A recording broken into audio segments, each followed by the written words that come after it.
Queens, New York, the signs of Guyanese life are unmistakable. They have brought everything here, from the baigan, the hasser, even the tulsi plant and the murtis or gods they worship. Of course, there is El Dorado, gold. Practically all Guyanese here who live in the U.S. or in this Queens area, their heart is still in Guyana. It doesn't matter if you go to a restaurant or wherever you go, you will always find them talking about home to them being Guyana. Fazal Yusuf came to the United States from Guyana in the 70s. Today he serves as the Assistant Commissioner of Health Affairs with the New York City Department of Correction. I met him in Queens, where he chairs the recently launched International Center for Democracy, a non-profit organization which says its mission is one rooted in the principles of strong democratic systems, social justice, equity, and fairness.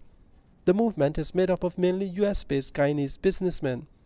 One of their goals is looking out for the interests of Guyanese, many of whom are anxious about the immigration policies of the Trump administration, including a decision to cancel a program that offered a path to U.S. citizenship for undocumented immigrants who came to the United States as children.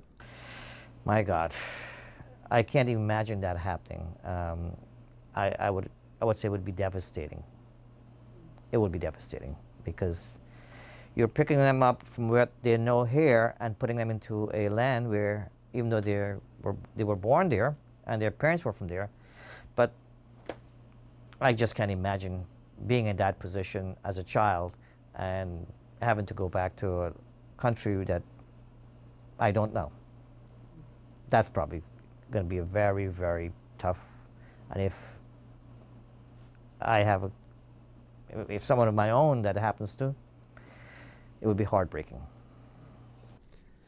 Apart from looking out for the interests of Guyanese in the U.S., the major work of the International Center for Democracy will be to focus on democracy in Guyana. Fairness, looking out for the rights of people, making sure that people's rights are being protected by political parties, whether it's the government or whomever the case might be. It's the freedom of people, freedom of choice. Mr. Yusuf said many Guyanese are concerned about the democratic process back home. Specifically, we are very concerned about, that there has been a void in the chairmanship of the Election Commission since February of this year, and that the opposition has submitted 3 different lists so far. There's a process in place where that selection or appointment of the chairperson has to be from the list that the opposition submit to the president.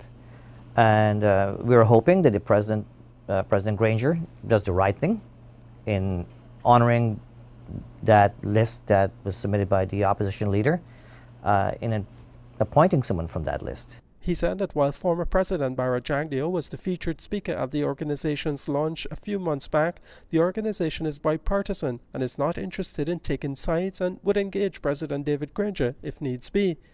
Mr. Yusuf was not among those at the Princeton Club in New York when the president met with Guyanese last weekend. Mr. Yusuf said the organization will mainly serve as an advocate for democratic interests in Guyana. We have options here of reaching out to our senators, our congresspeople here in the U.S., and if that's the road that we have to take in terms of helping to foster that process in Guyana, we will do that. We're not looking to do picketing and all that stuff. We're not that.